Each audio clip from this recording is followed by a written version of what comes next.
Des traces de sang et quelques débris de l'arbre du crime sont encore visibles sur les lieux. Dès notre arrivée au domicile de Jean-Pierre Sa ce lundi matin, de nombreux membres de famille, amis et connaissances ont investi les lieux dès l'annonce de son décès. Et dans cette atmosphère lourde et chargée de tristesse, la belle-mère du disparu, témoin oculaire de la scène qui a conduit Jean-Pierre Sa dans l'au-delà, raconte. J'étais moi au lit, il est rentré à 22h moins. Je comprends seulement comme les cris. Il a ouvert la porte, entré. C'est comme j'avais cru que les bagarres. J'ai aussi quitté vite. Il vient pour regarder. On met seulement les couteaux sous mes... On vient seulement on me met seulement les couteaux. Comme ils ont fait maintenant, il vient me pousser encore dans la chambre. C'est parti encore. Il travaille, il cherche, il ramasse. Il dit, mais on ramasse même tout, on prend, on laisse mon enfant. Ma tête, c'était comme ça.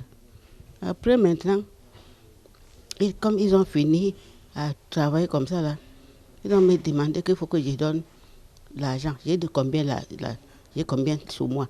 Que papa, j'ai mon pauvre 1000 francs là-bas. C'est vous payez mon beignet pour boire mon remède, mon comprimé. Après, maintenant, il dit que donne-moi ton portable, donne-moi ton portable. Après, maintenant, ils ont tourné. J'ai compris maintenant le calme. Je me suis levée, sortie maintenant. Je comprends. Il fait comme ça. Je descends maintenant. Je vais aller regarder mon enfant. J'ai bien que mon enfant est déjà mort, oh, papa.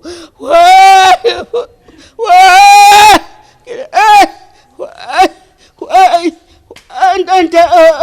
est déjà mort. Qu'on a emballé sa bouche, emballé sa main. Pourquoi tout ça, pourquoi tout ça? On a attaché comme ça, attaché ta bouche, tout. J'ai tout comme ça, là, il est déjà dur. Il est déjà mort depuis. Si sortait avec les cris dehors là-bas, je pas n'importe où. Je pleure, papa. Je ne sais pas ce que je peux vous dire encore, mon fils. La grande famille des artistes, aussi touchée par le décès de l'homme de culture, se mobilise. Coty François est l'un des premiers à arriver à son domicile. Je venais d'apprendre la nouvelle tout à l'heure. Ce matin, je ne me suis pas réveillé tôt. Mon téléphone était à mon chevet du lit, sous silencieux.